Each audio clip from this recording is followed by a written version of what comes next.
जिनकी रगों में खून नहीं जुनून दौड़ता है, जिनकी रगों में खून नहीं जुनून दौड़ता है, वही हीरो नामुमकिन रिकॉर्ड तोड़ता है। यदि आपकी रगों में भी जुनून है अपने माँ बाप के सपनों को पूरा करने का, यदि आपकी रगों में भी जुनून है अपने पिता की फिक्र को फक्र में बदलने का, तो जुड़िए कैरियर बनाओ टीम के साथ, क्योंकि कैरियर बनाओ टीम है वो आपके लिए लेके आई है, सीआरपीएफ के सुरमाओं के लिए लेके आई है ब्रह्मास्त्र सीरीज।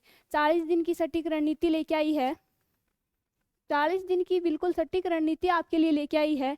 तो जुड़िए, एमसीक्यू बैच है वो आपका चल रहा है, एमसीक्यू सीरीज बैच। रोज शाम 7 बजे आइए हिंदी की क्लास में, 8 बजे आपकी आती है मैथ की क्लास, और 9 बजे आपकी आती है जीके की। देखिए रोज शाम जुड़िए, शाम को दिन में आप अच्छे से थ्योरी पढ़िए, शाम को रोज है वो एमसीक्यू बैच में आइए डेली, जिससे आपका अच्छे से रिवीजन भी हो जाएगा। 40 दिन के लिए आप सब कुछ त्याग दीजिए, अच्छे से मेहनत कीजिए। जब आपका सिलेक्शन हो जाएगा उससे बड़ी खुशी हमारे लिए कोई भी नहीं होगी। तो बढ़ते हैं क्लास की तरफ। 25-25 क्वेश्चन रोज होते हैं आपके। आज भी वही 25 क्वेश्चन वाली सीरीज में 7 नंबर आपकी क्लास है। यदि आप पहली बार यहाँ पे इस मंच पे आए हो तो आप पहले 6 क्लास पहले हो चुकी है, उनको देख लेना एक बार जाके अच्छे से, उनमें एक्सप्लेन भी अच्छे से किया हुआ है। तो चलिए बढ़ते हैं क्वेश्चन की तरफ।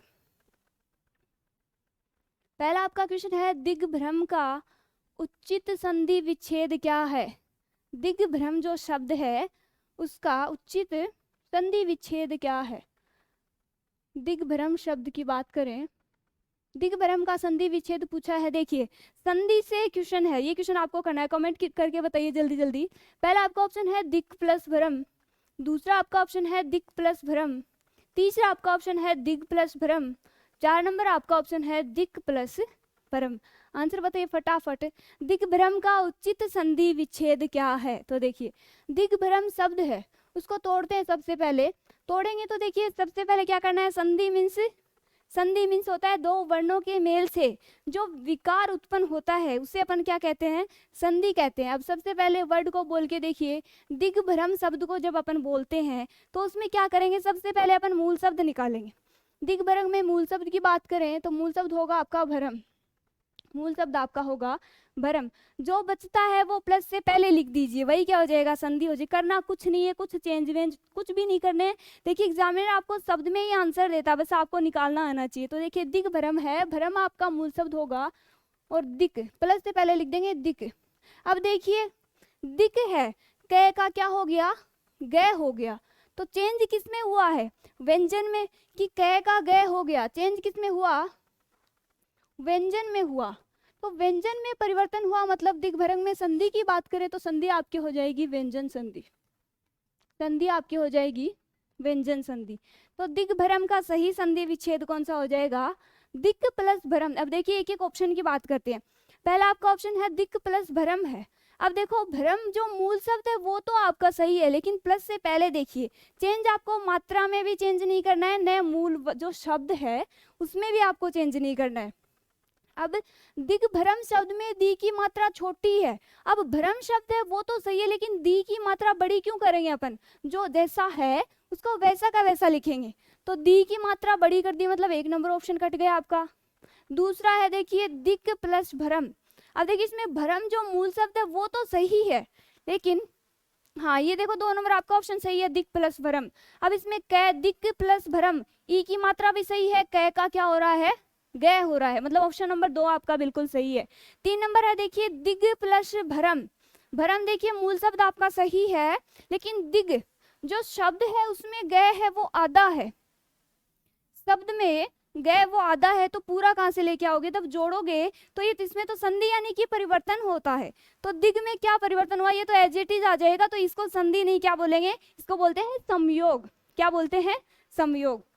अब तीसरा देखिए, तीसरा ऑप्शन की बात करें भ्रम मूल शब्द सही है। चौथा अब ये देखो प्लस से पहले लिख दिया दिक, अब ये भी आपका पूरा है। दिक जो भ्रम है उसमें गए है वो आधा है, तो इसका अगर चेंज होगा किसी व्यंजन में तो जो व्यंजन जो चेंज होगा वो भी तो आधा आएगा ना। तो यहाँ पे क्या है, हलंत, हलंत होता है आधा वर्ड, तो ये नहीं है, तो इसका मतलब ये ऑप्शन भी आपका गलत हो गया। तो ऑप्शन नंबर 2 है वो आपका बिल्कुल राइट है। यानी इसमें देखिए दी की मात्रा भी छोटी है, गए आधा था, तो इसका क्या हो गया, गए आधा हो गया। यानी कि व्यंजन के स्थान पे परिवर्तन हुआ है, तो व्यंजन के स्थान पे परिवर्तन हुआ है मीन्स व्यंजन संधि। अगला आपका क्वेश्चन है, निम्नलिखित में से विलोम शब्द युगम सही नहीं है। दूसरा आपका क्वेश्चन है, निम्नलिखित में से विलोम शब्द युगम सही नहीं है।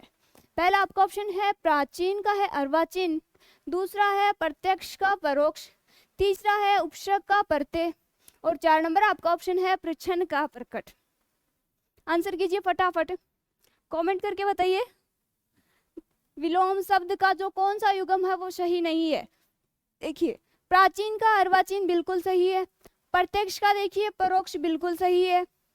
अब देखिए मैंने पिछली क्लास में बताया था आपको कि देखिए ये क्वेश्चन बहुत बार पूछा हुआ है, ये भी आपके एग्जाम में पूछा हुआ है, प्रीवियस ईयर में वहां से लिया गया है। अब उपसर्ग का यहाँ पे देखो क्या दे रखा है, प्रत्यय दे रखा है। 4 नंबर है प्रच्छन्न का प्रकट, ये भी सही है। अब देखिए 2-3 जो शब्द है आपके जो टॉपिक है संधि समास, उनसे भी देखो कई बार विलोम शब्द का क्वेश्चन आ जाता है। देखिए संधि की बात करें, संधि शब्द के विलोम की बात करें तो इसका होगा विग्रह, संधि का हो जाएगा विग्रह। अब देखिए ध्यान क्या रखना है, संधि का विच्छेद ऑप्शन में देते हैं, संधि का विच्छेद देते हैं तो ये ऑप्शन में विच्छेद है वो गलत हो जाएगा, संधि का विलोम क्या होगा, विग्रह। अगला देखिए समास के विलोम की बात करें, समास का विलोम, समास का होगा आपका व्यास, ये भी याद रखना है। अब देखिए उपसर्ग का है वो प्रत्यय नहीं होता है, ये ध्यान रखना है। देखिए उपसर्ग का होता है आपका, उपसर्ग है उसका विलोम होता है परसर्ग। तो ये तीनों चीज है आपको ध्यान में रखनी है, बहुत बार एग्जाम में यहाँ से क्वेश्चन आ जाता है, क्योंकि अपन रट्टे रखते हैं संधि विच्छेद, अपन टॉपिक का नाम ही ऐसे बोलते हैं संधि विच्छेद। तो संधि विच्छेद तो आपका शब्द तो सही है, लेकिन संधि के विलोम की बात करें तो संधि का विलोम होगा विग्रह। देखिए ऑप्शन नंबर 3 है वो आपका बिल्कुल राइट है। अगला क्वेश्चन है, दिए गए शब्दों में से स्त्रीलिंग है, लिंग से आपका क्वेश्चन है, दिए गए शब्दों में से स्त्रीलिंग है। पहला आपका ऑप्शन है मच्छर, दूसरा आपका ऑप्शन है रविवार, तीसरा आपका ऑप्शन है रावी, और 4 नंबर आपका ऑप्शन है मोतिया। आंसर कीजिए फटाफट, दिए गए शब्दों में से स्त्रीलिंग है। पहला आपका ऑप्शन है मच्छर, दूसरा आपका ऑप्शन है रविवार, तीसरा आपका ऑप्शन है रावी, और 4 नंबर आपका ऑप्शन है मोतिया। पूछा क्या है, स्त्रीलिंग शब्द पूछा है। देखिए रावी जो शब्द है वो एक स्त्रीलिंग शब्द है। अब नदियों के देखिए जितने भी नाम होते हैं, नदियों के नाम, नदियों के नाम है वो स्त्रीलिंग होते हैं। क्या होते हैं, स्त्रीलिंग होते हैं, लेकिन कुछ एक्सेप्शन होते हैं, यानी कुछ अपवाद होते हैं।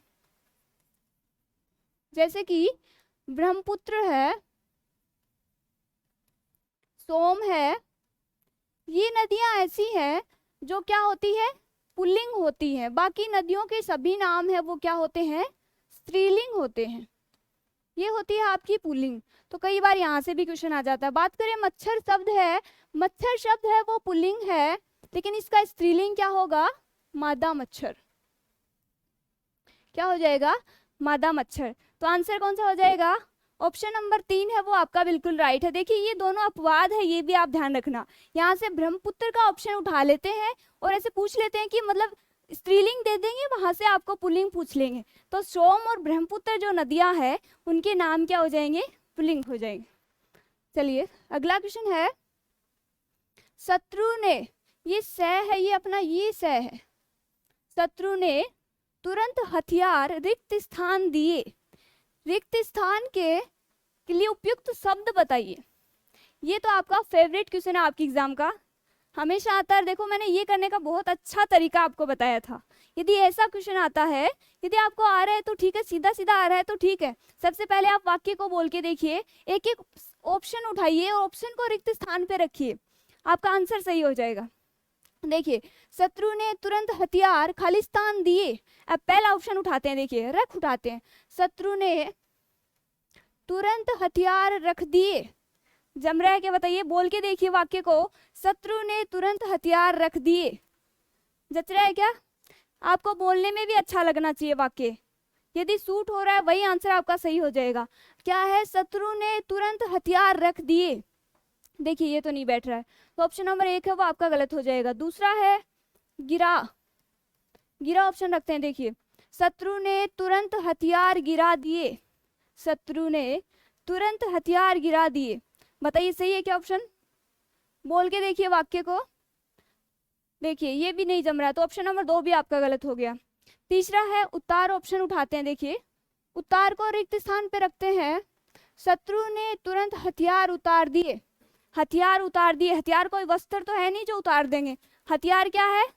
वस्त्र नहीं है जो उतार देंगे। तो उतारना तो किसके लिए होता है? जैसे कल एक वाक्य आया था अपने कि कमीज डाल दी। डाल दी नहीं होती है, कमीज क्या होता है? पहनना होता है। डालना यानी कोई कचरा तो है नहीं जो डाल देंगे। कमीज क्या? कमीज तो जाती है पहनी। कमीज क्या जाती है? पहनी। और देखिए हथियार होते हैं वो क्या आते हैं? हथियार डाले जाते हैं। तो यहाँ पे 4 नंबर ऑप्शन उठाते हैं। देखिए डाल, शत्रु ने तुरंत हथियार डाल दिए। बोल के देखिए वाक्य को, शत्रु ने तुरंत हथियार डाल दिए। तो ऑप्शन नंबर 4 है वो बिल्कुल आपका सही बैठ रहा है। देखिए बोलने में वाक्य है वो अच्छा लगना चाहिए, आपको इन एग्जामिनर को भी अच्छा लगना चाहिए। तो क्या आ जाएगा? ऑप्शन नंबर 4 आपका बिल्कुल सही हो जाएगा। शत्रु ने तुरंत हथियार डाल दिए। अगला क्वेश्चन है, मुंह की खाना मुहावरे का सही अर्थ है। मुंह की खाना मुहावरे का सही अर्थ है। पहला आपका ऑप्शन है अपमान होना, दूसरा आपका ऑप्शन है सफल होना, तीसरा आपका ऑप्शन है बुरी तरह हराना, और 4 नंबर आपका ऑप्शन है बुरी तरह हारना। आंसर बताइए फटाफट। मुंह की खाना मुहावरे का सही अर्थ है। तो मुंह की खाना यानी कि बुरी तरह हारना। मुंह की खाना यानी बुरी तरह हारना। एक होता है देखिए डंका बजाना, एक होता है डंका बजाना जिसका अर्थ होता है प्रतिष्ठित हो जाना। प्रतिष्ठित हो जाना। तो ऑप्शन नंबर 4 है वो आपका बिल्कुल राइट है। अगला क्वेश्चन है, सफलता पाने के लिए तुम्हें स्वयं कठोर परिश्रम करना पड़ेगा। वाक्य भी देखिए आपके एग्जाम के हिसाब से आया है। जो सफलता है वो पाने के लिए तुम्हें स्वयं कठोर परिश्रम करना पड़ेगा। तो ऑप्शन नंबर आपका पहला है। इसमें देखो क्या पूछा गया है, सर्वनाम से आपका क्वेश्चन है। इसमें पूछा गया है इसमें निजवाचक सर्वनाम शब्द कौन सा है। निजवाचक सर्वनाम शब्द कौन सा है? पहला आपका ऑप्शन है करना, दूसरा आपका ऑप्शन है तुम्हें, तीसरा आपका ऑप्शन है के लिए, और 4 नंबर आपका ऑप्शन है स्वयं। तो सबसे पहले तो सर्वनाम शब्द होते क्या है? सर्वनाम शब्द की बात करें, सर्वनाम शब्द होते हैं संज्ञा के स्थान पे जो प्रयुक्त होते हैं शब्द, उन्हें कहते हैं सर्वनाम। बात करें सर्वनाम के भेद की, तो सर्वनाम के 6 भेद होते हैं। उनमें से एक होता है निजवाचक सर्वनाम। अब निजवाचक सर्वनाम है वो शब्द से ही आपको पता चल रहा है कि वो आपके खुद की बात कर रहा है। तो इस वाक्य को बोल के देखिए कि सफलता पाने के लिए तुम्हें स्वयं कठोर परिश्रम करना पड़ेगा। तो यहाँ पे निजवाचक सर्वनाम जो शब्द है वो कौन सा हो जाएगा? तुम्हें स्वयं। स्वयं जो शब्द है वो आपके लिए प्रयुक्त हुआ है। तो यहाँ पे स्वयं शब्द है वो क्या हो जाएगा? निजवाचक सर्वनाम। तो ऑप्शन नंबर 4 आपका बिल्कुल सही है। अगला क्वेश्चन है, निम्नलिखित शब्दों में से एक वचन नहीं है। ये आपका क्वेश्चन है वचन से। हिंदी में वचन कितने होते हैं? 2, एक वचन और बहुवचन। पहला आपका ऑप्शन है नारिया, दूसरा आपका ऑप्शन है शक्ति, तीसरा आपका ऑप्शन है लुटिया, 4 नंबर आपका ऑप्शन है चिड़िया। क्या पूछा है? वचन। एक वचन शब्द नहीं है। तो देखिए एक एक ऑप्शन की बात करते हैं। पहला है नारिया। नारिया शब्द नारी से बना है, और नारी क्या होता है? नारी एक वचन होता है, लेकिन नारिया जो शब्द है वो क्या होता है? बहुवचन। दूसरा है एक देखिए लुटिया। लुटिया जो शब्द है वो लोटा से बना है, लोटा से लुटिया, यानी कि लोटा में इया पढ़ते जोड़ते हैं तो क्या बनता है? लुटिया। और लोटा से लुटिया बना मतलब लुटिया स्त्रीलिंग हो जाएगा, स्त्रीलिंग हो जाएगा, और लोटा जो शब्द है वो क्या हो जाएगा? पुल्लिंग। अगला ऑप्शन है चिड़िया। चिड़िया जो शब्द है वो एक वचन है। अब देखिए चिड़िया, ये जो चिड़िया शब्द है ये क्या हो जाएगा? बहुवचन हो जाएगा। तो क्या पूछा इसमें? एक वचन नहीं है। तो नारियां जो शब्द है वो नारी का क्या है? बहुवचन है। तो ऑप्शन नंबर 1 है वो आपका बिल्कुल सही है। इसमें देखिए शक्ति, लुटिया और चिड़िया ये क्या है? एक वचन शब्द है। अगला क्वेश्चन है, परिंदा किसका पर्यायवाची शब्द है? ये आपका वोकैब से क्वेश्चन लिया गया है।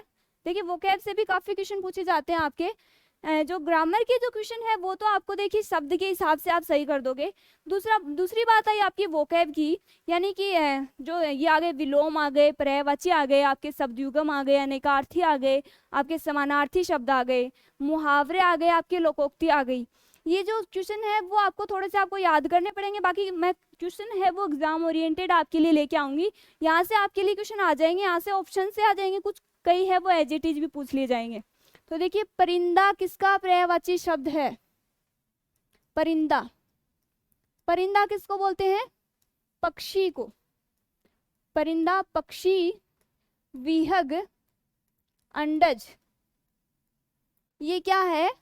ये पक्षी के पर्यायवाची शब्द हैं। तो पहला आपका ऑप्शन है देवता, दूसरा आपका ऑप्शन है पक्षी, तीसरा है पेड़ और 4 नंबर आपका है पर्वत। तो परिंदा किसको कहते हैं? पक्षी को। ऑप्शन नंबर 2 है वो आपका बिल्कुल राइट है। अगला क्वेश्चन है, जिसके आर पार देखना संभव हो उसे क्या कहते हैं? जिसके आर पार देखना संभव हो उसे क्या कहते हैं? पहला आपका ऑप्शन है शीश महल, दूसरा आपका ऑप्शन है पारदर्शी, तीसरा आपका ऑप्शन है स्वच्छ और 4 नंबर आपका ऑप्शन है आईना। आंसर कीजिए फटाफट। जिसके आर पार देखना संभव हो उसे क्या कहेंगे? तो देखिए जिसके आर पार अपन देख सकते हैं उसे क्या कहेंगे? पारदर्शी, उसे अपन कहेंगे पारदर्शी। अब देखिए आईना क्या होता है? आईने के अपन एक साइड से देख सकते हैं, और जो पारदर्शी यानी कि ऐसा कांच या फिर ऐसी कोई वस्तु जिसके अपन दोनों तरफ से देख सकते हैं उसे क्या कहेंगे? पारदर्शी। तो वाक्यांश के लिए एक शब्द क्या हो जाएगा? जिसके आर पार देखना संभव हो उसे क्या कहेंगे? पारदर्शी। तो ऑप्शन नंबर 2 आपका बिल्कुल राइट है। अगला क्वेश्चन है, वह मनुष्य जो सबको समान भाव से देखे उसे क्या कहेंगे? क्वेश्चन है, वह मनुष्य जो सबको समान भाव से देखे उसे क्या कहेंगे? पहला आपका ऑप्शन है युगदर्शी, दूसरा आपका ऑप्शन है त्रिकालदर्शी, तीसरा आपका ऑप्शन है समदर्शी और 4 नंबर आपका ऑप्शन है कालदर्शी। आंसर बताइए फटाफट। वह मनुष्य जो सबको समान भाव से देखे उसे क्या कहेंगे? तो देखिए उसे क्या कहते हैं? समदर्शी। उसे क्या कहते हैं? ऐसा मनुष्य जो सबको समान भाव से देखता है उसे कहते हैं समदर्शी। और जो किसी युग के मतलब युग विशेष में देखता है उसको कालदर्शी और युगदर्शी, ये दोनों शब्द है वो एक दूसरे के सिमिलर है, यानी कि समानार्थी है।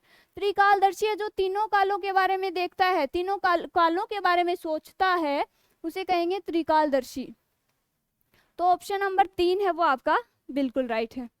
अगला क्वेश्चन है, पत्थर के लिए सही पर्यायवाची वाले शब्दों का चयन कीजिए। पत्थर जो शब्द है उसके क्या देखने आपको? पर्यायवाची। पहला आपका क्वेश्चन ऑप्शन है प्रस्तर, प्रस्तर, पाषाण, उपल, दूसरा है प्रस्तर, पाषाण, उत्पल, तीसरा है प्रस्तर, पाषाण, उपल और 4 नंबर आपका ऑप्शन है प्लस्तर, पाषाण और उपल। अब देखिए ये चारों ऑप्शन आपको बिल्कुल सिमिलर से लग रहे हैं। अब आप क्या करोगे? पहले ऑप्शन को टिक करोगे। आंसर बताओ, चलो फटाफट आंसर बताइए। पत्थर के लिए सही पर्यायवाची शब्द है।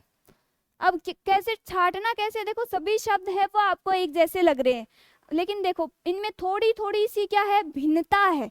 वो क्या है?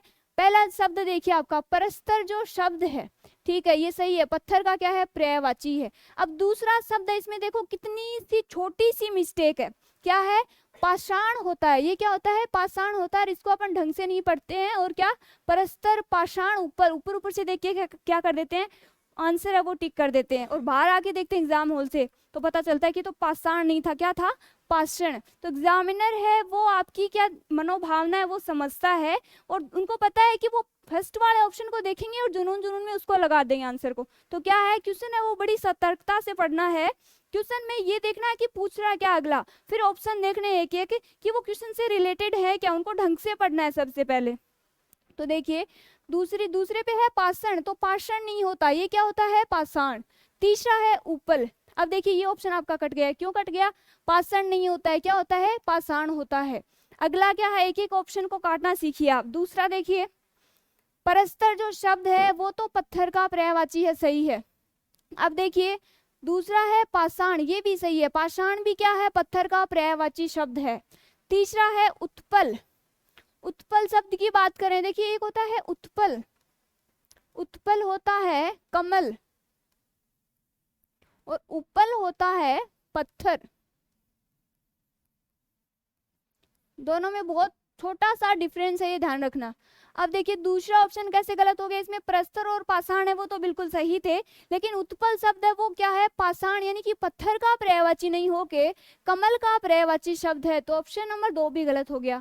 तीसरा है प्रस्तर, पाषाण और उपल। अब इसमें देखिए इसमें तीनों जो शब्द है वो बिल्कुल सही है, यानी कि तीनों जो शब्द है वो पत्थर के पर्यायवाची शब्द है, तो ऑप्शन नंबर 3 आपका बिल्कुल सही हो जाएगा। देखिए 4 नंबर तो वैसे ही गलत हो रहा है, प्लस्तर नहीं होता है, क्या है, प्रस्तर होता है, पत्थर का पर्यायवाची प्लस्तर नहीं होता है, क्या होता है, प्रस्तर होता है। पाषाण और उपल सही है, लेकिन प्लस्तर जो शब्द है वो गलत होने के कारण ये ऑप्शन नंबर 4 आपका गलत हो गया, यानी कि ऑप्शन नंबर 3 आपका बिल्कुल सही है। यानी कि आप ऑप्शन को ढंग से देखिए, ऑप्शन से आंसर निकालना सीखिए, एक एक ऑप्शन को काटिए, उसमें छोटी छोटी मिस्टेक आपको दी रखी होती है, वो एक एक को हटाते जाइए, लास्ट में जो बचता है उसको आंसर कर दीजिए। यदि आपको नहीं भी आ रहा है तो 3 ऑप्शन यदि आपने काट दिए तो चौथा यदि आपको नहीं भी पता है ना कि क्वेश्चन का आंसर है तो भी वो सही होगा।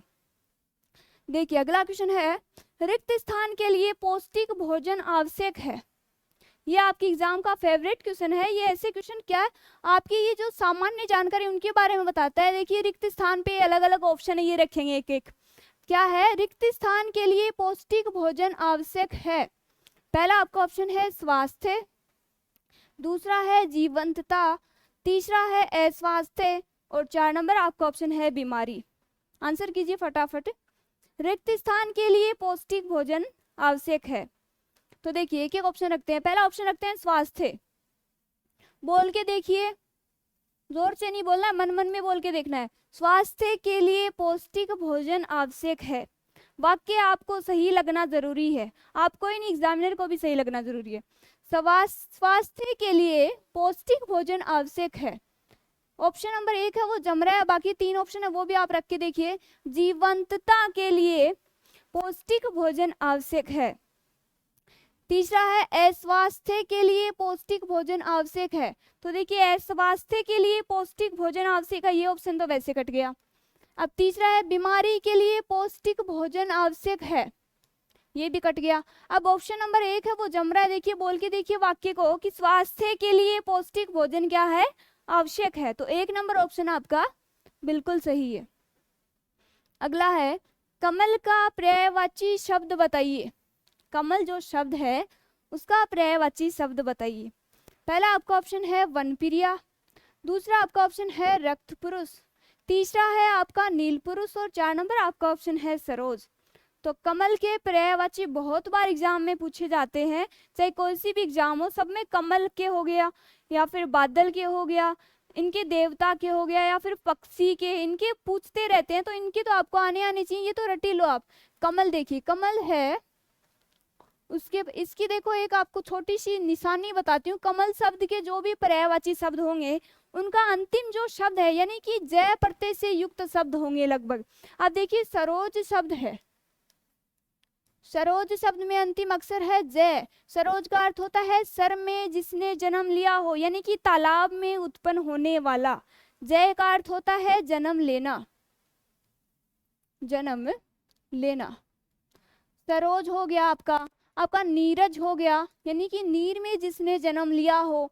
एक हो गया आपका पयोज, यानी कि अंतिम अक्षर यदि कोई शब्द है वो जय प्रत्यय से युक्त हो तो क्या हो जाएगा, कमल शब्द का पर्यायवाची हो जाएगा। अब उसमें जय का क्या अर्थ होगा, जन्म लेना, तो कमल शब्द का पर्यायवाची शब्द हो जाएगा सरोज। ऑप्शन नंबर 4 है वो आपका बिल्कुल सही है। अगला क्वेश्चन है विपजाल का सही संधि विच्छेद है। विपजाल शब्द है उसका सही संधि विच्छेद आपको पूछा गया है।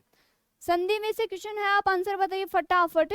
पहला आपका ऑप्शन है विपद प्लस जाल, दूसरा आपका ऑप्शन है विपद प्लस जाल, तीसरा आपका ऑप्शन है विप प्लस जाल और 4 नंबर आपका ऑप्शन है विपय प्लस जाल। संधि शब्द, संधि क्या बताना, विच्छेद बताना है आपको। अब देखिए अपन के क्या है, ये रटा रहता है संधि विच्छेद, इससे गलती करते हैं अपन। तो मैंने क्या बताया था, संधि का क्या बताया था, विग्रह करना है, विच्छेद नहीं करना है ना। चलो क्या बताना है, विपजाल शब्द का संधि विच्छेद बताना है। संधि क्या होती है, जब दो या दो से अधिक वर्णों के मेल से जो विकार उत्पन्न होता है उसे क्या कहते हैं, संधि कहते हैं। संधि जो शब्द है खुद वो सम प्लस धी दो शब्दों से मिलके बना होता है, और मैं में परिवर्तन होने के कारण यहाँ पे व्यंजन संधि होती है, क्योंकि मैं क्या है, व्यंजन है। तो संधि में खुद में कौन सी संधि है, व्यंजन संधि। बात करें विपजाल शब्द की, तो विपजाल जो शब्द है उसमें देखिए सबसे पहले मैंने क्या बताया था, वर्ड को बोल के देखिए। संधि में से क्वेश्चन आपका गलत नहीं होना चाहिए। संधि, समास, उपसर्ग और प्रत्यय हैं, ये चार ऐसे टॉपिक हैं, उसमें आप शब्द को देख के उसमें से आंसर निकाल सकते हैं। अब देखिए विपजाल शब्द है, उसको बोलिए विपजाल, यानी कि उसमें सबसे पहले मैंने आपको बताया था कि उसमें सबसे पहले आपको मूल शब्द ढूंढना है। तो विपजाल जो शब्द है उसमें मूल शब्द आपका हो जाएगा जाल। मूल शब्द क्या हो जाएगा, जाल। अब विपजाल है यानी कि जय के स्थान पे परिवर्तन होगा, जय के स्थान पे आपके आएगा दय। तो विपद प्लस जाल क्या हो जाएगा, विपजाल, और दय का क्या हो जाएगा, जय हो जाएगा। यानी कि व्यंजन में परिवर्तन आ रहा है, व्यंजन में परिवर्तन आया मीन्स व्यंजन संधि। तो ऑप्शन नंबर 2 है वो आपका बिल्कुल राइट है, विपद प्लस जाल। बात करें संधि की तो संधि आपकी हो जाएगी व्यंजन संधि। चलिए अगला क्वेश्चन है, प्रत्यक्ष शब्द में कौन सी संधि है। प्रत्यक्ष जो शब्द है उसमें कौन सी संधि है, संधि का क्वेश्चन है, बताइए आप। पहला आपका ऑप्शन है अयादि, दूसरा आपका ऑप्शन है यण, तीसरा आपका ऑप्शन है दीर्घ, और 4 नंबर आपका ऑप्शन है गुण। आंसर बताइए। प्रत्यक्ष शब्द की बात करें तो प्रत्यक्ष की विलोम की बात करें तो प्रत्यक्ष का विलोम होता है परोक्ष, प्रत्यक्ष का विलोम होता है परोक्ष। अब प्रत्यक्ष शब्द की संधि की बात करें तो सबसे पहले वर्ड को बोल के देखिए, प्रत्यक्ष, उसमें क्या ध्वनि किसकी आ रही है, अक्ष की। अक्ष क्या हो जाएगा आपका मूल शब्द, तो मूल शब्द कहाँ लिखोगे, प्लस के बाद में। अक्ष क्या होता है, अक्षी, प्रत्यक्ष, यानी कि कहते किसे प्रत्यक्ष, जो अक्षियों के सामने हो, अक्षियों यानी जो आंखों के सामने, उसे क्या कहेंगे, प्रत्यक्ष कहेंगे। बात करें संधि की तो अक्षी आपका मूल शब्द हो जाएगा, बचता है वो एडजेक्टिव लिख दीजिए, प्रति प्लस अक्षी, यानी कि जो अक्षियों के सामने हो। बात करते हैं संधि की तो मैंने बताया था आपको, यदि कोई भी शब्द है वो यदि यह वह और रे से टूटता है तो वहां संधि कौन सी हो जाएगी, यण संधि। संधि कौन सी हो जाएगी, यण संधि। यदि कोई शब्द है वो एक मात्रा से यदि टूट रहा है तो वहां पे संधि कौन सी हो जाएगी आपकी, गुण संधि। यदि किसी शब्द में 2 समान स्वर मिल रहे हैं तो उसमें कौन सी हो जाएगी आपकी, दीर्घ संधि। यदि शब्दों में वृद्धि हो रही है तो वहां कौन सी हो जाएगी आपकी, वृद्धि संधि। इसके अलावा देखिए यदि कोई शब्द है वो अय, आय, अब और आव से यदि कोई शब्द टूटता है, किसी शब्द को अपन बोलते हैं और यदि वो शब्द है, जैसे गायक शब्द है, गायक शब्द की बात करें तो शब्द को बोलिए गायक।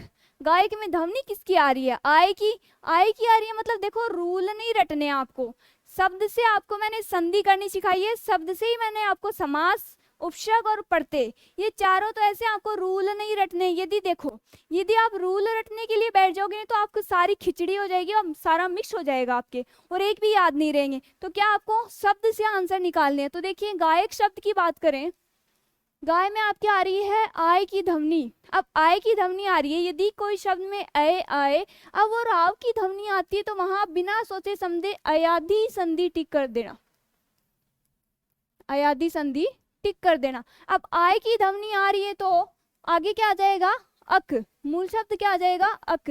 अब आय आ रहा है तो प्लस से पहले क्या आ जाएगा, गए, तो गए प्लस अक, संधि कौन सी हो जाएगी, अयादि संधि। शब्द कौन सा था अपना, प्रत्यक्ष था। प्रत्यक्ष में प्रति प्लस अक्ष, ये के स्थान पे परिवर्तन हो रहा है, मतलब यण संधि, यानी कि ऑप्शन नंबर 2 है वो आपका बिल्कुल सही है। अगला है ए उपसर्ग से बना शब्द है। ये क्वेश्चन है आपका उपसर्ग से। वे शब्दांश जो किसी शब्द के पूर्व में जुड़ के उसके अर्थ में परिवर्तन कर देते हैं उसे क्या कहते हैं? उपसर्ग कहते हैं। अब ए उपसर्ग से बना हुआ शब्द पूछा है। पहला आपका ऑप्शन है अपमान, दूसरा आपका ऑप्शन है आर्थिक, तीसरा आपका ऑप्शन है अथक और 4 नंबर आपका ऑप्शन है अर्थ। तो ए उपसर्ग से बना शब्द कौन सा है? देखिए, पहला आपका ऑप्शन है अपमान। अपमान शब्द की बात करें तो अपमान शब्द बना है अप प्लस मान से। दूसरा है आपका आर्थिक। आर्थिक शब्द की बात करें तो ये बना है अर्थ प्लस इक। तीसरा आपका ऑप्शन है अथक। अथक शब्द है ए प्लस इक और अर्थ है वो खुद क्या है? मूल शब्द है। अर्थ है वो मूल शब्द है। तो पूछा क्या है? उपसर्ग पूछा है। क्वेश्चन को ढंग से पूछना पढ़ना है। ऑप्शन क्वेश्चन आपका उपसर्ग। उपसर्ग यानी किसी शब्द के पूर्व में जुड़ के उसके अर्थ में परिवर्तन कर देंगे। तो उपसर्ग यानी पहले जुड़ेगा। अब देखिए अपमान, अपमान में अप है वो भी उपसर्ग है, लेकिन पूछा कौन सा है? ए उपसर्ग। अब अप भी है तो उपसर्ग, लेकिन ए उपसर्ग का उदाहरण नहीं है। ए उपसर्ग का उदाहरण है अपना अथक। अथक में आपका क्या है? ए उपसर्ग है। अब आर्थिक में जो इक है वो क्या है? शब्द के अंत में जुड़ रहा है तो इक क्या है आपका? प्रत्यय। इक क्या है? प्रत्यय। तो ऑप्शन नंबर 3 है वो आपका बिल्कुल राइट हो जाएगा। अथक जो शब्द है उसमें ए क्या है? उपसर्ग है। नेक्स्ट आपका क्वेश्चन है अनौचित, अनौचित्य का विलोम शब्द क्या है? ये आपका वोकैब से क्वेश्चन है आपका विलोम शब्द से। तो देखिए, पहला आपका ऑप्शन है अनौचित्य, दूसरा आपका ऑप्शन है औपचारिक, तीसरा आपका ऑप्शन है अनौपचारिक और 4 नंबर आपका ऑप्शन है अनुपयुक्त। देखिए अनौपचारिक नहीं, यहाँ पे है औचित्य है। देखिए वर्ड आपका गलत लिख दिया है, औचित्य। औचित्य जो शब्द है उसका विलोम होगा अनौचित्य। ठीक है। एक होता है औपचारिक, आपके औपचारिक का हो जाएगा अनौपचारिक। अनौपचारिक। एक होता है उपयुक्त, उपयुक्त का आपका हो जाएगा अनुपयुक्त। ठीक है। इनके अलावा देखिए, एक होता है सदाचार, सदाचार का आपका हो जाएगा कदाचार। एक होता है आपका उत्थान, उत्थान का आपका हो जाएगा पतन। ठीक है। इसके अलावा एक होता है आपका अथ, अथ का आपका हो जाएगा इति। इनके अलावा देखिए, ये तो आपको ध्यान रखने, ये सारे जो वर्ड है वो आपके एग्जाम में पूछे हुए हैं। इसके अलावा देखिए, एक होता है आपका आदि, आदि का होता है आपका अंत। एक होता है ये आदि, इसका होता है अभ्यस्त। ये भी आपको ध्यान रखने हैं। तो क्या हो जाएगा? अनौचित्य का विलोम शब्द क्या हो जाएगा? औचित्य है। औचित्य का क्या हो जाएगा? अनौचित्य। तो यहाँ पे क्या है? औचित्य। ठीक है। अगला क्वेश्चन है कृष शब्द का विलोम शब्द है। कृष जो शब्द है उसका विलोम शब्द कौन सा है? पहला आपका ऑप्शन है तनु, दूसरा आपका ऑप्शन है उग्र, तीसरा आपका ऑप्शन है स्थूल और 4 नंबर आपका ऑप्शन है सूक्ष्म। आंसर बताइए फटाफट। कृष जो शब्द है उसका विलोम होता है स्थूल। इसके अलावा सूक्ष्म का भी क्या होता है? स्थूल होता है। नहीं, कृष का होता है स्थूल या सूक्ष्म। ठीक है। तो कृष शब्द का विलोम शब्द क्या हो जाएगा? स्थूल हो जाएगा। इसके अलावा मैंने कल आपको बताए थे, देखिए श्री गणेश होता है, श्री गणेश का होता है इतिश्री। ठीक है। इसके अलावा यथार्थ का हो जाएगा आदर्श। एक है आपका तेजस्वी, तेजस्वी का विलोम शब्द हो जाएगा निस्तेज। क्या हो जाएगा? निस्तेज। तो ये भी आपको ध्यान रखना है, ये भी आपके एग्जाम में पूछे हुए वर्ड हैं। तो यहाँ पे कृष शब्द का विलोम हो जाएगा स्थूल। अगला आपका क्वेश्चन है, जो ये पूर्ण विराम का जो चिन्ह दे रखा है, इसमें देखिए किस प्रकार का चिन्ह है। ये जो चिन्ह दे रखा है इसको देख के बताना है कि ये किस प्रकार का चिन्ह है। विराम चिन्ह से आपका क्वेश्चन है। पहला आपका ऑप्शन है पूर्ण विराम, दूसरा आपका ऑप्शन है विस्मयादि बोधक, तीसरा आपका ऑप्शन है योजक चिन्ह, और 4 नंबर आपका ऑप्शन है अल्प विराम। आंसर बताइए, जो ये दे रखा है विराम चिन्ह, इसका नाम क्या है। तो देखिए पहला है आपका पूर्ण विराम। पूर्ण विराम क्या होता है, देखिए ये जो चिन्ह है ये किसका होता है, पूर्ण विराम का। बात करें विस्मयादि बोधक की, तो विस्मयादि बोधक चिन्ह ये होता है। तीसरा है योजक चिन्ह, ये आपका होता है देखिए योजक चिन्ह। 4 नंबर आपका है अल्प विराम। देखिए एक होता है अर्ध विराम, एक होता है अर्ध विराम, एक होता है अल्प विराम। अब देखिए अर्ध विराम आपका होता है ये, और अल्प विराम होता है आपका ये। इसके अलावा बात करें, देखिए होता है आपका ये जो विराम चिन्ह होता है इसको कहते हैं अपन उद्धरण। क्या कहते हैं, उद्धरण, उद्धरण चिन्ह। इसके अलावा एक होता है देखिए ये चिन्ह होता है, इसको बोलते हैं लाघव। इसको क्या बोलते हैं, लाघव चिन्ह। एक होता है देखिए ऐसे रिक्त स्थान के लिए प्रयुक्त किए जाते हैं ये चिन्ह, ये होता है आपका लोप चिन्ह। ये क्या होता है, लोप चिन्ह। ये भी ध्यान रख लेना, कई बार एग्जाम में क्वेश्चन यहाँ से चिन्ह से क्वेश्चन आते हैं। तो आपका विस्मयादि बोधक चिन्ह है, और ये क्या आपका पूर्ण विराम है। ये क्या है आपका योजक चिन्ह। और देखिए जो ये आता है ये आपका होता है निर्देशक चिन्ह। ये होता है निर्देशक चिन्ह। तो ये सारे चिन्ह है वो आपको ध्यान रखने हैं, इनका नाम ध्यान रखना है, कई बार क्वेश्चन आ जाता है यहाँ पे। तो ऑप्शन नंबर 2 आपका बिल्कुल राइट है। अगला क्वेश्चन है, निम्नलिखित में से शुद्ध वर्तनी है, वर्तनी की दृष्टि से कौन सा जो शब्द है वो शुद्ध है। पहला आपका ऑप्शन है प्रशंसा, दूसरा आपका ऑप्शन है प्रसाद, तीसरा आपका ऑप्शन है प्रदर्शनी, और तीसरा है 4 नंबर आपका ऑप्शन है प्रियदर्शिनी। आंसर बताइए फटाफट।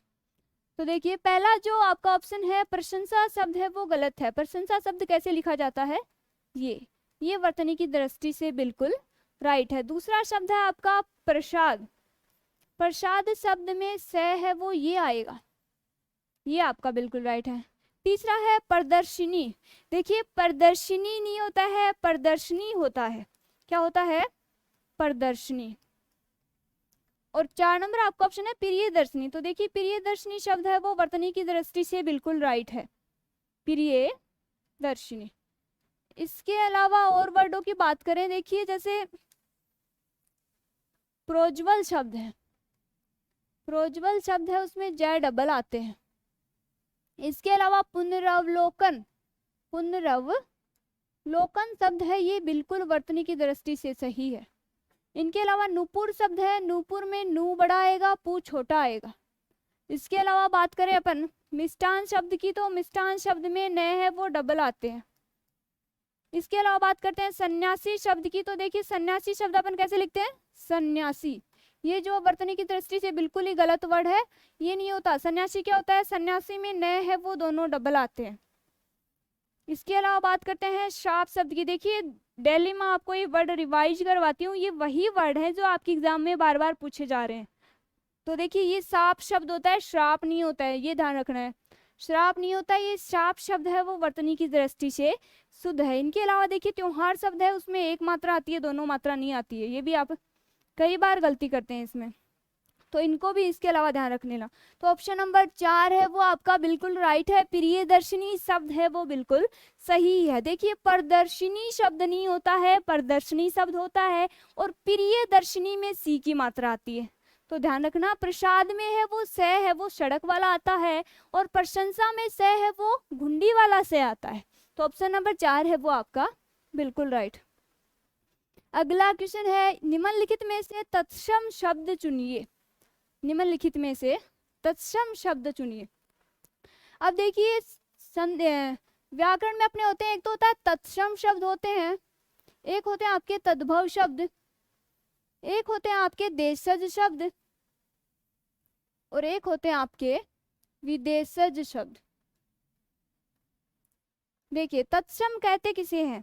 वे शब्द जो संस्कृत भाषा से हिंदी में आए और उनको एज इट इज यूज में लिया जाने लगा, यानी कि जैसे जो शब्द थे वो संस्कृत भाषा में थे, उसी तरीके से लाके उनको, उसी वर्ड थे वो सेम के सेम हिंदी भाषा में लाके उनको यूज में लिया जाने लगा, उन्हें कहा गया आपका तत्सम शब्द। बात करें तद्भव शब्द की, तो तद्भव शब्द भी संस्कृत भाषा से लाए गए हैं, लेकिन सैकड़ों वर्षों तक उनको अपनी मतलब लेखन और बोलने की सुविधा की दृष्टि से उनको प्रयोग में करते करते उनके अर्थ में धीरे धीरे परिवर्तन किया जाने लगा, और क्या है, उन्हें कहा जाने लगा तद्भव शब्द। यानी कि तत्सम और तद्भव शब्द लाए तो दोनों संस्कृत भाषा से थे, लेकिन तत्सम शब्द है वो तो एज इट इज यूज में लिए जाने लगे, और जो तद्भव शब्द है वो सैकड़ों वर्षों तक प्रयोग में लिए जाने के कारण उनको मतलब घसीट घसीट के उनके अर्थ में परिवर्तन कर दिया गया, और उनको लेखन और बोलने की सुविधा की दृष्टि से उनमें परिवर्तन कर दिया गया, उसे कहा गया तद्भव शब्द। अब एक होते हैं देशज शब्द, जो अपन लोकल लैंग्वेज में यूज करते हैं, जैसे कल मैंने बताया था खटपट शब्द हो गया, ये देशज शब्द है आपका। फिर नेक्स्ट है आपका विदेशज शब्द, यानी कि अलग अलग देशों से जो वर्ड आपने ग्रहण किए उन्हें क्या कहा गया? विदेशज शब्द। जैसे अरबी भाषा से लिए अपन ने लिए फारसी भाषा से, अपन ने जापानी से लिए, पुर्तगाली से लिए, ये जो शब्द है अंग्रेजी भाषा से लिए गए, जो शब्द अपन ने ग्रहण किए उन्हें क्या कहा गया? विदेशी शब्द। तो देखिए पहला आपका ऑप्शन है चांद, चांद जो शब्द है, दूसरा है आंख, तीसरा है हाथी, और 4 नंबर आपका ऑप्शन है अग्र। अब देखिए ऑप्शन नंबर 4 है वो आपका बिल्कुल राइट है। देखिए अग्र जो शब्द है वो तत्सम है, इसके विलोम की बात करें तो हो जाएगा आगे, इसका विलोम सॉरी उसका तत्सम सुनना है तो तत्सम है, अगर इसका तद्भव की बात करें तो तद्भव हो जाएगा आगे। अब ये जो शब्द है ये आपके तद्भव शब्द दिए गए हैं, बात करें इनके तत्सम की तो चांद का आपका तत्सम शब्द हो जाएगा चंद्र, आंख का आपका हो जाएगा अक्षी, हाथी का आपका तत्सम शब्द हो जाएगा हस्तिन, हस्तिन। तो देखिए अग्र है वो तत्सम शब्द है और इसका तद्भव क्या हो जाएगा आगे, चांद का हो जाएगा चंद्र, आंख का हो जाएगा आपका अक्षी, और हाथी का आपका क्या हो जाएगा हस्तिन। तो ऑप्शन नंबर 4 है वो आपका बिल्कुल राइट है। अगला क्वेश्चन है निम्नलिखित में से कौन सा शब्द है वो विशेषण है? क्या पूछा है? विशेषण शब्द पूछा है। तो पहला आपका ऑप्शन है राजा, दूसरा आपका ऑप्शन है नया, तीसरा आपका ऑप्शन है ईश्वर, और 4 नंबर आपका ऑप्शन है राम। आंसर कीजिए फटाफट। निम्नलिखित में से कौन सा शब्द है वो विशेषण है? अब देखिए विशेषण कहते किसे हैं? विशेषण कहते किसे हैं? संज्ञा और सर्वनाम की जो विशेषता बताते हैं उन शब्दों को अपन क्या कहेंगे? विशेषण। तो देखिए पहला आपका ऑप्शन है राजा, राजा क्या है? राजा क्या है? संज्ञा है। तो संज्ञा और सर्वनाम की विशेषता बताने वाले शब्द विशेषण होते हैं, यानी कि पहला ऑप्शन आपका कट गया। दूसरा है नया, नया शब्द है वो विशेषण शब्द है। जैसे बात करें यह गाड़ी नई है, यह गाड़ी नई है, तो गाड़ी क्या है इसमें? इसमें गाड़ी है संज्ञा और इसकी विशेषता बता रहा है नई, यानी कि नया जो शब्द है वो क्या है? विशेषण। तो ऑप्शन नंबर 2 आपका बिल्कुल सही है। तीसरा ऑप्शन है ईश्वर, ईश्वर शब्द है वो खुद क्या है? संज्ञा है, और विशेषण क्या होते हैं? संज्ञा सर्वनाम की विशेषता बताने वाले शब्द। तो ऑप्शन नंबर 3 भी आपका गलत हो गया, और राम शब्द है वो भी क्या है? संज्ञा है। इसके अलावा देखो बात करें, थोड़ी सी बात करते हैं, वाक्य लेते हैं, वाक्य से अच्छे से समझ आएगा। देखिए आपका वाक्य है मोहन बहुत सुंदर है, मोहन क्या है? बहुत सुंदर है। अब इसमें बताइए आप, इसमें कौन सा तो आपका संज्ञा है, कौन सा आपका विशेषण है, और ये जो एक और जो वर्ड बचा है उसको अपन क्या कहेंगे? बताइए, कमेंट करके बताइए। मोहन बहुत सुंदर है, इसमें कौन सा शब्द संज्ञा है, कौन सा विशेषण है, जो और एक एक्स्ट्रा जो वर्ड है उसको अपन क्या कहेंगे? तो देखिए मोहन शब्द तो देखो आपको सबको पता है, मोहन है वो क्या है? संज्ञा है। संज्ञा की विशेषता यहाँ पे बता रहा है सुंदर, तो सुंदर जो वर्ड है वो क्या है? आपका विशेषण है। सुंदर जो वर्ड क्या है? वो आपका विशेषण है। अब देखिए बहुत क्या है? बहुत क्या फंडा आ गया भाई? बहुत आपका देखिए सुंदर की विशेषता बता रहा है, तो सुंदर की विशेषता यानी कि विशेषण की विशेषता बताने वाले शब्दों को क्या कहेंगे? प्रविशेषण। ये क्वेश्चन भी आपका कई बार एग्जाम में पूछ लेते हैं। देखिए प्रविशेषण तक तो आप पहुंच जाते हैं, विशेषण का तो सबको पता होता है कि संज्ञा की विशेषता बताते हैं, लेकिन प्रविशेषण क्या होता है? जो विशेषण की भी विशेषता बताते हैं उसे क्या कहेंगे? प्रविशेषण। अब एक शब्द होता है विशेष्य शब्द, विशेष्य किसे कहेंगे? विशेष्य कहेंगे संज्ञा और सर्वनाम शब्दों को, यानी कि जिस शब्द की विशेषता बताई जा रही है उसे क्या कहेंगे? विशेष्य। और जो शब्द है यानी कि विशेष्य की विशेषता बताएंगे उसे विशेषण, और विशेषण की भी विशेषता बताएगा उसे प्रविशेषण। तो ये तीन वर्ड हैं देखिए, विशेष्य, प्रविशेषण और विशेषण, इनको ध्यान में रखना है। सीधा सीधा पूछ लेते हैं, आपको सेंटेंस देंगे उसमें से पूछ लेंगे इसमें प्रविशेषण कौन सा है, इसमें विशेषण कौन सा है, इसमें विशेष्य कौन सा है, तो ध्यान रखना है इसको। तो आपका ऑप्शन नंबर 2 है वो आपका बिल्कुल राइट है। अगला है परा उपसर्ग से बना सही शब्द है। देखिए उपसर्ग पूछा है, ध्यान से पढ़ना है क्वेश्चन को। परा उपसर्ग से बना सही शब्द है। पहला आपका ऑप्शन है परिणाम, दूसरा आपका ऑप्शन है प्रकाश, तीसरा आपका ऑप्शन है प्रयास, और 4 नंबर आपका ऑप्शन है प्राभूत। आंसर बताइए फटाफट। परा उपसर्ग से बना सही शब्द है, देखिए परा उपसर्ग से सही बना शब्द है पराभूत, परा प्लस भूत। ये देखो ऐसे क्वेश्चन है जो आप सीधे देख के भी कर सकते हैं, क्योंकि देखिए परा उपसर्ग पूछा है, उपसर्ग होता है जो किसी शब्द के पूर्व में जुड़ते हैं। अब देखिए परिणाम शब्द की बात करें तो इसमें परा नहीं आ रहा, क्या आ रहा है? परी आ रहा है, परी प्लस नाम, तो इसमें परा उपसर्ग नहीं होगा। दूसरा प्रकाश, प्रकाश है उसमें कोई उपसर्ग नहीं होता है। तीसरा है प्रयास, इसमें भी देखिए प्र है, ये क्या है? वर्ड को देखिए, आंसर आपको क्वेश्चन में खुद दिए रखते हैं, ऑप्शन आपको देखने हैं। परा, ये परा पूछा, देखिए प्रयास में ये परा नहीं है, क्या है? प्र है, ये क्या है? प्र, यानी कि ये ऑप्शन भी आपका कट गया। ये क्यों कटा? क्योंकि ये भी इसमें भी परा नहीं है। यदि आपको ये नहीं पता है कि इसमें उपसर्ग है कि नहीं, फिर भी आप देखिए उस क्वेश्चन को पढ़िए, उसमें देखिए परा जो शब्द है वो कैसे लिखा गया है, वैसा का वैसा आपके देखिए ऑप्शन में मिलना चाहिए। अब देखिए परिणाम में परी है, प्रकाश में प्र है, और प्रयास में भी क्या है? प्र है। ऑप्शन नंबर 4 यदि आपको क्वेश्चन नहीं आ रहा है तो भी आपका क्वेश्चन ठीक हो जाएगा, सही हो जाएगा। देखिए पराभूत में, पराभूत में क्या है? परा दिख रहा आपको साफ साफ। अब आपको ये यदि ये भी नहीं पता ना कि भूत मूल शब्द होता है कि नहीं होता है, तो भी आप यही टिक करके आओगे। क्यों? क्योंकि बाकी ऑप्शनों में परा नहीं दिख रहा आपको, तो क्या है? ऑप्शन नंबर 4 है, पराभूत में क्या आ जाएगा आपका? परा उपसर्ग आ जाएगा। अगला क्वेश्चन है इंद्र का पर्यायवाची शब्द है। इंद्र का पर्यायवाची शब्द है, बताइए। देखो पर्यायवाची और विलोम जो मैं बता रही हूँ वो तो आपको याद करने ही करने, इसके अलावा भी और कुछ आप देखना चाहो तो देख लेना। इनके अलावा मैं आपको एक्स्ट्रा में भी बता रही हूँ, वो भी आप नोट कर लेना अपनी नोटबुक में। वो तो आपको देखो एकदम याद होने ही चाहिए, क्योंकि ये आपके पहले एग्जाम में पूछे हुए हैं सारे। वही वर्ड मैं आपको ज्यादातर वही वर्ड करवा रही हूँ जो आपके एग्जाम में पूछे हुए हैं। तो यहाँ पे देखिए इंद्र का पूछ रहा है, इंद्र का पर्यायवाची शब्द है। पहला आपका ऑप्शन है कमेंद्र, दूसरा है सुरेंद्र, तीसरा है शैलेंद्र, और 4 नंबर आपका ऑप्शन है क्षेमेंद्र। तो देखिए इंद्र शब्द के पर्यायवाची की बात करें तो इंद्र का पर्यायवाची होता है देवराज, एक होता है सुरेंद्र, एक होता है आपका देवेंद्र, देवेंद्र। तो देखिए इंद्र शब्द के यदि पर्यायवाची पूछते हैं तो देखिए सबसे पहले तो आपको ध्यान रखना है, यदि ये वर्ड तो देखो सिमिलर से लग रहे हैं, लास्ट में इनके मूल शब्द है वो इंद्र आ रहा है। कई बार क्या होता है अलग अलग देते हैं, जैसे देवराज दे दिया, इसके अलावा शुरपति या फिर एनवेज और कोई वर्ड दे देते हैं। तो उसमें क्या आप सबसे पहले तो आपको ये भी देखना कि उस शब्द में अंतिम जो मूल शब्द है वो इंद्र है क्या। यदि इंद्र से रिलेटेड है तो उसको कर देना, लेकिन ध्यान क्या रखना है, देखिए शैलेंद्र, क्षेमेंद्र और कमेंद्र ये जो शब्द है वो इंद्र के पर्यायवाची नहीं है। इंद्र का पर्यायवाची होता है अपना सुरेंद्र, एक होता है देवेंद्र, एक होता है देवराज। ये तीनों आपको ध्यान रखने। इंद्र का पर्यायवाची अपना ऑप्शन नंबर 2 है वो बिल्कुल सही है, सुरेंद्र है वो इंद्र का पर्यायवाची है। अगला क्वेश्चन है कान कतरना मुहावरे का अर्थ बताइए।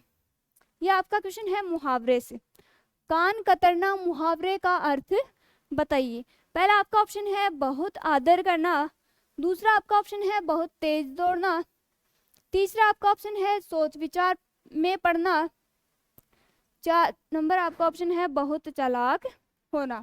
तो कान कतरना मुहावरे का अर्थ है, बताइए। पहला है बहुत आदर करना, दूसरा है बहुत तेज दौड़ना। तो देखिए कान कतरना, कान कतरना यानी कि कई बार अपन कई क्या होते हैं, जैसे कि कोई व्यापार करते हैं ऐसे व्यक्ति, फिर क्या होता है वो कान कतरना यानी बहुत कान कतर लेते हैं किसी की, यानी आप किसी शॉप में जाते हो कोई कुछ सामान लाने के लिए, अब उसने आपके कान कतर लिए। कैसे कतर लिए? क्योंकि वो क्या था, ऐसे नहीं कि वो सोच विचार में पड़ गया, बहुत आदर किया आपका, बहुत तेज, ये सब तो आपके क्या है, बिल्कुल गलत है। क्या? कान कतरना यानी बहुत चालाक होना। क्या हो जाएगा? बहुत चालाक होना। यानी कि उस बनिए ने आपके कान कतर लिए, यानी कि क्या था, वो बहुत चालाक था तभी तो कतर लिए ना, ऐसे तो आपने नहीं कतरे। देखिए ये हो गया आपके 25 क्वेश्चन। ऑप्शन नंबर 4 है वो आपका बिल्कुल सही है। ये आपके आज 25 क्वेश्चन हो चुके हैं। आज आपकी कौन सी क्लास थी? शायद 7वीं क्लास थी। तो देखिए यूं ही बने रहिए, आपके लिए देखो रोज आपके लिए क्लासेज आ रही है डेली। 25 क्वेश्चन आज आपके पूरे हो चुके हैं। ये आपकी क्लास नंबर थी, 7 नंबर आपकी क्लास है। 6 क्लासेज आपकी पहले से हो चुकी है। देखिए ये भी देखिए आपको क्वेश्चन देखो पढ़ने अच्छे से, यदि आप कोई टॉपिक पढ़ रहे हो किसी टॉपिक की आपने थ्योरी अच्छे से पढ़ ली, अब जब तक आप उस टॉपिक के क्वेश्चन नहीं लगाओगे ना, तब तक वो आपका टॉपिक क्लियर नहीं होगा। आपके माइंड में ऐसे क्लिक करना चाहिए कि इस टॉपिक से कौन से जो क्वेश्चन है वो बन रहे हैं। तो अच्छे से तैयारी कीजिए, कैरियर बनाओ, टीम है वो आपके साथ है, अच्छे से मेहनत करिए। रोज 7 बजे से 10 बजे तक आपकी लगातार क्लास आ रही है, 7 बजे जुड़िए मेरे साथ, अपने सपनों को उड़ान दीजिए। ये सीआरपीएफ की सुरमाओं के लिए स्पेशल है। वैसे तो देखो अदर एग्जाम वाले हैं वो भी इनको देख सकते हैं, हिंदी है, मैथ है, जीके है, वो तो सबके लिए सेम होता है, तो अदर वाले भी देख सकते हैं। बाकी देखो सीआरपीएफ के लिए स्पेशल है। तो 7 बजे शाम को रोज आपकी हिंदी की क्लास आती है, 8 बजे आपकी आती है मैथ की आती है, जो करनी सिंह जी राठौड़ सर वो आपको बहुत अच्छा करवा रहे हैं। इसके अलावा 9 बजे देखो हरीश सर की लाइव आती है डेली। 9 बजे आपकी आती है स्टैटिक जीके की, 9 बजे लाइव क्लास आती है, वो भी आप जरूर लीजिए। क्लास का क्या वो लाइव वाले सेक्शन में मिलेगी, वो भी आपको ध्यान रखना है। बाकी आपकी 6-7 क्लास सारे सब्जेक्ट की हो चुकी है, वो एक बार पीछे जाके वो भी देख लेना। तो आज के लिए इतना ही, मिलते हैं नेक्स्ट वीडियो में, तब तक के लिए bye bye, take care, keep learning and keep exploring.